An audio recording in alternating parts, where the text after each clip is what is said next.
Rajkot game ઝોનમાં લાગેલી આગ મામલે અત્યાર સુધીમાં 11 મૃતદેહ સ્વજનોને સોંપવામાં આવ્યા છે।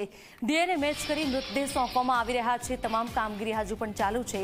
મૃતદેહ ઓળખાય તેવા ન હોવાથી ડીએનએ મેચ કરાવવામાં આવ્યા છે। હજુ અનેક મૃતદેહોની ઓળખ કરવાની બાકી છે।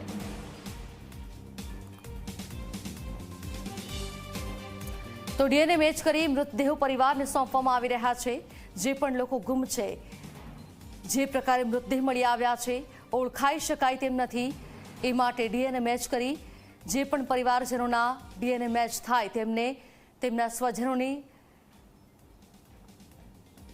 જે અંતિમ વિધિ કરવા માટે છે મૃતદેહ આપવામાં આવી રહ્યા છે। તો આટલા મૃતકો ઓળખાયા છે। સત્યપાલસિંહ સાથે સ્મિત મનીષભાઈ વાળા ઓળખ કરવામાં આવી છે।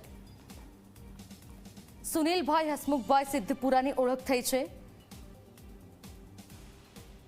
જિગ્નેશ કાળુભાઈ ગઢવીની પણ ઓળખ થઈ ચૂકી છે। તો ડીએનએ મેચ કરી આ તમામના મૃતદેહ પરિવારને સોંપવામાં આવ્યા। ઓમદેવસિંહ ગજેન્દ્રસિંહ ગોહિલ,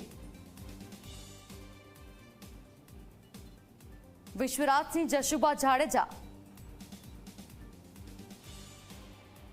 આશાબેન ચંદુભાઈ કાથડ, તો આ એ નામ છે જેમની ઓળખ થઈ ચૂકી છે। સુરપાલસિંહ અનિરુદ્ધસિંહ જાડેજા, નમ્રજીતસિંહ જયપાલસિંહ જાડેજા, તેમની પણ ઓળખ થઈ ચૂકી છે। જયંત અનિલભાઈ ઘોરૈયા,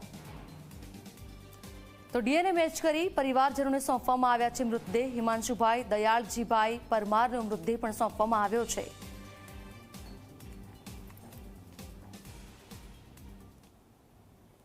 તો આ સાથે સમાચારોમાં હાલ રોકાઈએ એક બ્રેક માટે। જોડાયેલા રહો ઝી 24 કલાક સાથે।